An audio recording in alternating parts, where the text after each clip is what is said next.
get off our backs a little bit. That was not a great performance on Halloween. Kind of set us back at that point in the season. We weren't very happy about it. We need to, come out. Great practice today.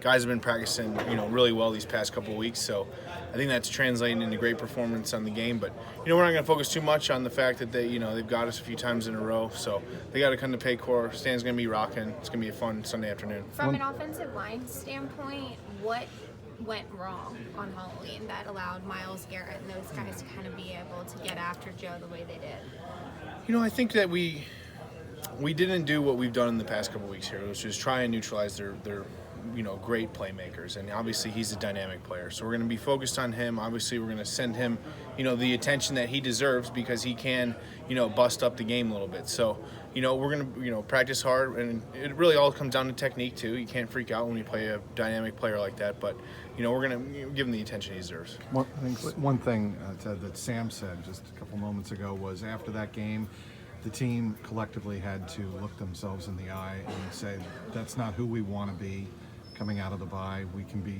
so much better. How did you take that message?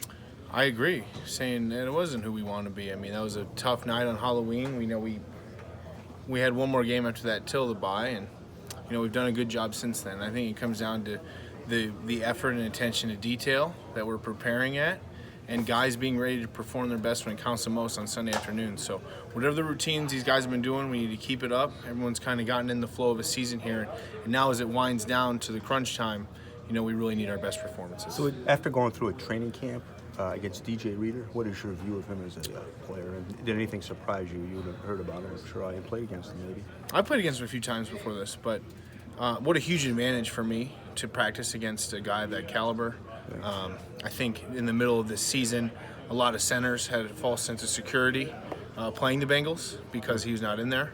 Yeah. He's a dynamic player. Yeah. When you watch the film on some of the things he does, not only does he stuff the run, he can cover down and make plays downfield too. TFLs, really stuffs a lot of plays. So very, very high opinion of DJ Reader.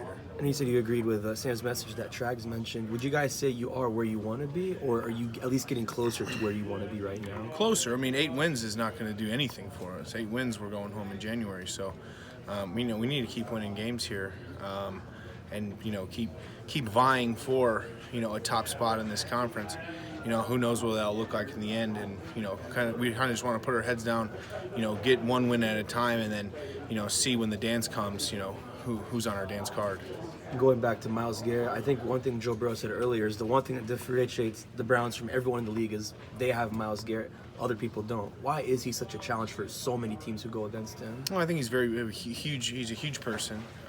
He's very, very athletic. He can move his body and sudden movements, great feet, and can cover a lot of ground with 1 or 2 steps. Ted, since you've only seen